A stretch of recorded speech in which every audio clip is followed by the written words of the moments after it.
ఒక 43,000 ఓట్లు ఉన్నటువంటి ప్రాంతం అన్న. పెద్ద మండలం 10 పడకల ఆసుపత్రి అన్న. చిన్న ఒక్క ప్రభుత్వ ఆసుపత్రి, ఒకే ఒక ఆసుపత్రి. దాని మీద స్పందించాలనే ఉద్దేశంతో 30 పడకల ఆసుపత్రి నిర్మాణం కోసము ప్రభుత్వాన్ని విన్నవించుకోవడం జరిగింది. గత ప్రభుత్వాన్ని బీఆర్ఎస్ నాటి కొంత అయితే ఆ క్రమంలో అంటే నేను ప్రయత్నం చేసినాను. సో ప్రభుత్వం కూడా కొన్ని చర్యలు తీసుకుంటే ఈ ప్రభుత్వం దాన్ని ముందు తీసుకొస్తాననే ఆశాభావాన్ని వ్యక్తపరుస్తా ఉన్నా.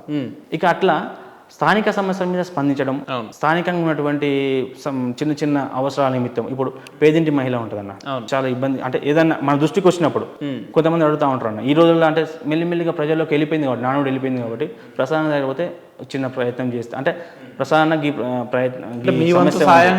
చిన్న చిన్న ప్రజలకైతే వెళ్తుందన్న. ఆడపిల్లలకు ఇంకోటి ప్రసాద్ అన్న, ఇంకోటి విచిత్రం ఏంటంటే అయితే పోటీ చేయాలనుకుంటున్న మీ మండలం ఉందో అది జనరల్ స్థానం కదా, జనరల్ గా రిజర్వేషన్ ఉన్న స్థానాలలో పోటీ చేయడమే మన వాళ్ళకి ఎక్కువ. అటువంటిది జనరల్ స్థానంలో పోటీ చేయడానికి మీరు సంసిద్ధమయ్యారు అని అంటే ఇది సాహసమనే చెప్పాలి నిజంగా. అంటే జనరల్లో కూడా పర్లేదు నేను పోటీ చేయాలనే ఆలోచన ఎందుకు వచ్చింది మీకు? అంటే జనరల్ అనేది ఇక్కడ అంశం కదన్న. నేను ప్రజలతో ఉండాలి, ప్రజల మనిషిగా నేను వెళ్ళిపోవాలి. అది జనరల్ స్థానమా రిజర్వ్ స్థానమా పక్కన పెట్టిన. సో నేను పోయిన తర్వాత నన్ను ఆదరిస్తారు అనేటువంటి ఆశాభావం నేను చేసే కార్యక్రమాల బట్టి నాకు వచ్చేసింది. ప్లస్ కూడా మీకు ఆ రకమైన ప్రజాదరణ ప్రజల్లో కనిపిస్తుందా? నేను వెళ్ళినప్పుడు నన్ను రిసీవ్ చేసుకుంటాను, దాన్ని బట్టి నాకు అర్థమవుతుంది. నేను వెళ్ళినప్పుడు నా ప్రజలు, నా ప్రాంత ప్రజలు నన్ను ఒక బిడ్డగా, మా ఇంటి బిడ్డగా, మా తమ్ముడిగానో, మా అన్నగానో, మా కొడుకుగానో ఇట్లా నన్ను రిసీవ్ చేసుకోవడం, వారి ఆప్యాయతను నన్ను పంచుకోవడం అనేది చూస్తే నేను రిజర్వేషన్ క్యాండిడేట్ని, జనరల్ క్యాండిడేట్ని ఆలోచిస్తలేనా, వీళ్ళకి నేను ప్రాతినిధ్యం వహించాలి. ఈ సమస్యలు అంటే ఈ ప్రాంతం అభివృద్ధి కోసం నేను పనిచేయాలి. ఈ ప్రాంతం అభివృద్ధి కోసం పనిచేసినప్పుడు ఏమైతే అంటే యూనివర్సిటీ విద్యార్థి నాయకుడిని కాబట్టి ఖచ్చితంగా నాకు ఆ స్పేస్ ఉందన్న, అక్కడ దొరికింది. నన్ను విద్యావంతుడిగా ఆదరిస్తున్నారు, సేవ చేసే గుణం ఉందని చెప్పేసి నన్ను ఆదరిస్తున్నారు. కాబట్టి ఈ రెండింటిని పేర్ చేసుకొని నేను ప్రయత్నం చేస్తున్నాను. ఆ ప్రయత్నంలో భాగంగా ఈ రోజు వరకు ఏంటంటే మండల ప్రజానీకం అంతా, మండల నాయకత్వము, పెద్దలు కూడా నన్ను, చాలా మంది పెద్దలు కూడా నన్ను ఆశీర్వాదం తీసుకున్నా, మండల ప్రజల యొక్క ఆశీర్వాదం తీసుకున్నా. వాళ్ళందరూ కూడా నువ్వు ఒక మంచి క్వాలిఫైడ్ విద్యార్హతలు కలిగిన ఉన్నాడు, సమస్యల పట్ల అవగాహన ఉంది, సమస్యకి ఎక్కడైతే స్థానిక సమస్యలు తెలిసిన వాడు, ఎక్కడైతే సమస్య ఉందో అక్కడ పరిష్కరించేటువంటి స్వభావం ఉంది, ఈ సమస్యకి ఏ పరిష్కారం అయితే మార్గం అయితే ఉందో ఆ కోణం తెలిసిన వాడు కాబట్టి ఖచ్చితంగా నువ్వు మా ప్రాతినిధిగా ఉంటే బాగుంటుందని చెప్పేసి వాళ్ళు భావిస్తారు. కానీ ప్రసాద్ అన్న, ఇప్పుడున్న రాజకీయ పరిస్థితులు మనం చూస్తే ఒక సర్పంచ్గా పోటీ చేసే వ్యక్తే లక్షల మోతాదులో ఖర్చు పెట్టిన పరిస్థితులు గతంలో మనం చూసినాం, ఇప్పుడు కూడా అదే రకమైన పరిస్థితి ఉంది. అటువంటిది ఒక జెడ్పీటీసీగా పోటీ చేయాలని అంటే ప్రసాద్ నేత గారి దగ్గర ఎన్ని కోట్లు ఉండాలి, ఆ ఆర్థిక వనరులంతా ఎట్లా సంపాదిస్తాడు, ఎట్లా సమకూర్చుకుంటాడు? అన్న కోట్ల సంగతి అయితే కాలమే సంపాదిస్తాడు. డబ్బు అనేది అంటే చేసే పనిలో డబ్బు అనేది సెకండరీ ఆప్షన్. వాస్తవానికి నా కమిట్మెంట్, నా విజన్ అనేది ప్రజలకు చెప్పినప్పుడు ఆర్థిక వనరులు కూడా కావాలి, ఆ మోతాదులో అందులో భాగం. ఆ ఆర్థిక వనరులు కూడా సమకూర్చుకుంటే ఇప్పుడు ఏదైనా అవసరం ఉంది అన్నప్పుడు ఆటోమేటిక్గా అయిపోతుంది అన్న. ఆ ప్రయాణం సాగుతా ఇప్పుడు దాకైతే ఇబ్బంది లేదు, భవిష్యత్తులో కూడా ఇబ్బంది రాని నేను నమ్ముతున్నాను. సో ఆ కోణంలో ఏంది అంటే ప్రతిదీ డబ్బుతోనే ముడిపెట్టకుండా ముందుగా ప్రజలతో మమేకమైదాం, వారి సమస్యల్లో, వారి కష్ట సుఖాల్లో.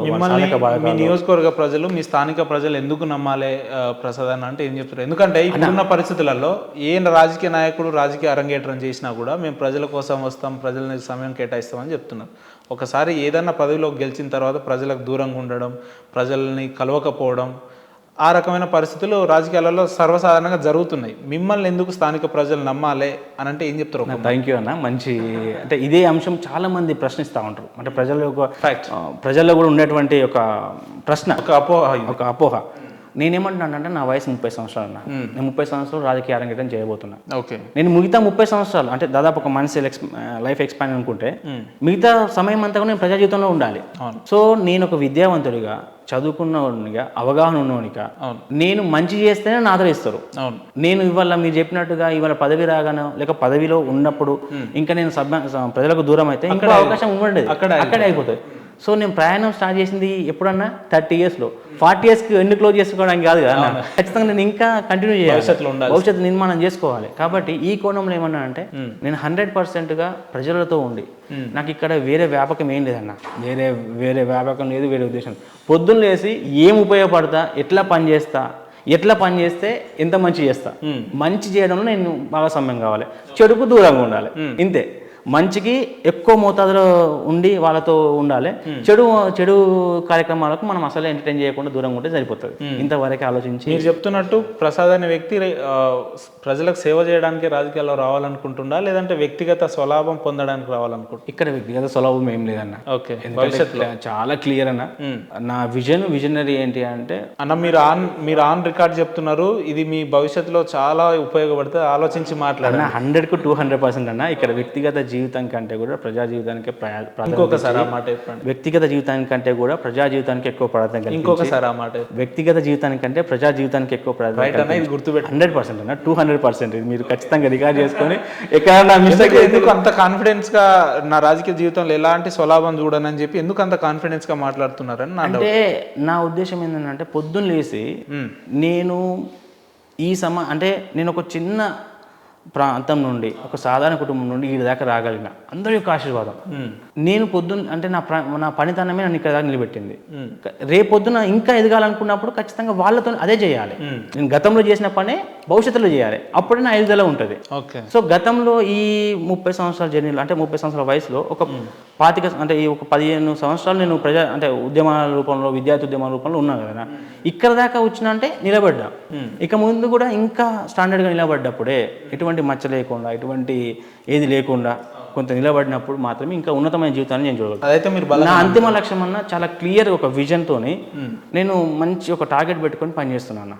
ఎక్కువ రోజు అంటే 4 రోజులు బతికినా మంచిగా గొప్పగా బతకాలనేటువంటి ఒక ఆశయం. చాలా మంచి మాట చెప్పారు ఇంత పెద్ద ఇంటర్వ్యూలా. అయితే మీరు భవిష్యత్తులో ఒకవేళ పోటీ చేయాలనే పరిస్థితి వస్తే పార్టీల నుంచి పోటీ చేస్తారా, వ్యక్తిగతంగా పోటీ చేస్తారా, ఇండిపెండెంట్గా పోటీ చేస్తారా? అన్న, ఇప్పటికైతే నేతకాని విద్యాసంఘాన్ని ఎస్టాబ్లిష్ చేసుకొని ఆ నేతకాని విద్యాసంఘాన్ని ద్వారా మా రాజకీయ ప్రాతినిధ్యం కల్పించినటువంటి సందర్భంలో బీఆర్ఎస్ పార్టీ అభ్యర్థుల గెలుపు కోసం నేను పనిచేసినామన్న.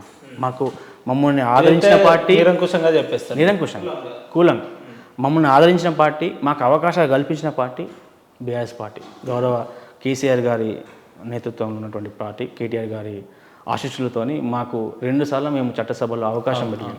సో మమ్మల్ని గుర్తించిన పార్టీగా మేము దాన్ని ఖచ్చితంగా ఓన్ చేసుకుంటామన్న ఆ పార్టీ. సో ఈ రోజు వరకు నేతకాని విద్యాసంఘం బీఆర్ఎస్ పార్టీకి వ్యక్తుల కోసం పనిచేసి వారి యొక్క ఆ బాటలో కొనసాగుతున్నాం కాబట్టి భవిష్యత్తులో మా పనితనం కూడా, అంటే మేము చేసిన పని కూడా పార్టీ గుర్తించి, స్థానిక నాయకత్వం కూడా గుర్తించి అవకాశం కల్పిస్తే ఇంకా బలంగా ఉంటుందన్న. లేదు అనుకుంటే ఇన్ని రోజులు కష్టపడ్డాం కాబట్టి ఆ డ్రాబ్యాక్, ఎందుకంటే ప్రయత్నం చేస్తాం. ఎందుకంటే నన్ను అంటే నాకు కూడా కొంత క్యాడర్ ఉంది. ప్రజల్లోకి వెళ్ళినప్పుడు ప్రజలు విశ్వసించారు.